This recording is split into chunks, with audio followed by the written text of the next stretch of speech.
Bonjour! Dans la vidéo d'aujourd'hui, on va vous parler de qu'est-ce que la deuxième visite, le rapport au patient, puis comment est-ce qu'on fait ça en chiropratique.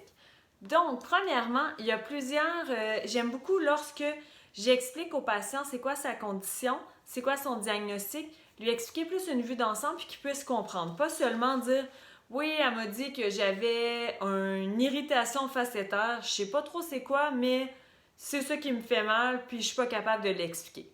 On veut vraiment que la personne elle comprenne puis qu'elle soit capable justement de bien le. On essaie de bien le vulgariser pour qu'elle soit capable de savoir qu'est-ce qui est sa problématique, puis aussi comment est-ce qu'on va la traiter. Donc, pour ce faire, c'est certain qu'on utilise tout le temps on essaie d'utiliser cette petite fiche-là. Donc, cette fiche-là vient expliquer plus au niveau visuel qu'est-ce que sa problématique. Puis, on la laisse au patient. Donc, au besoin, on va avoir encerclé la différente problématique pour le patient. Puis, on va aussi avoir écrit son diagnostic juste ici. Donc, si jamais elle ne s'en souvient pas, bien, elle va être capable de pouvoir le relire pour savoir.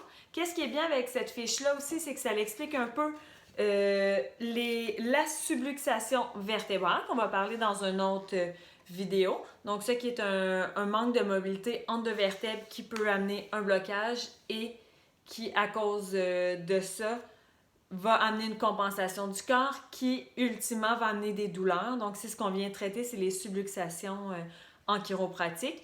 Donc, ça vient expliquer un peu qu'est-ce qu'il y en est, la portion squelettique musculaire. Ça vient aussi parler des fréquences de soins, qu'on va pouvoir vous parler un peu plus tard dans une autre vidéo. Donc, d'expliquer à quel point, lors de la condition, lorsque c'est aigu, on veut des soins qui sont plus rapprochés.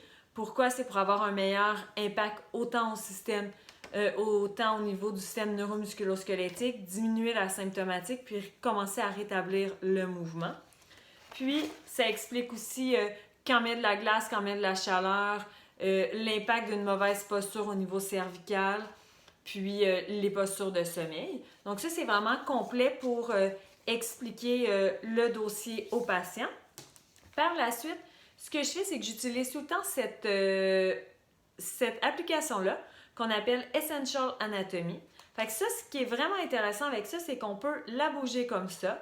Si on veut parler plus au niveau cervical, on peut venir zoomer. Donc, on peut venir prendre un muscle, le montrer, l'enlever pour pouvoir mieux voir à l'intérieur. On peut venir diminuer pour enlever différentes couches de muscles pour arriver jusqu'à la colonne vertébrale, puis de voir aussi toute la quantité de muscles qui sont, expliquer quel muscle est en cause. Par exemple, si je vous parle d'un muscle principalement, exemple l'élévateur de la scapula, parce que c'est le premier que je vois, je suis capable de l'isoler, puis en l'isolant, je peux venir expliquer le trajet de ce muscle-là, donc où sont ses attaches, pour vraiment que la personne puisse comprendre pourquoi est-ce qu'elle a une sensibilité à un certain endroit. Puis, ça l'aide vraiment à ce que ce soit plus concret. Donc ça, c'est des outils qu'on utilise lors de la deuxième visite pour que la personne comprenne vraiment c'est quoi sa problématique. Donc, c'est très important pour nous.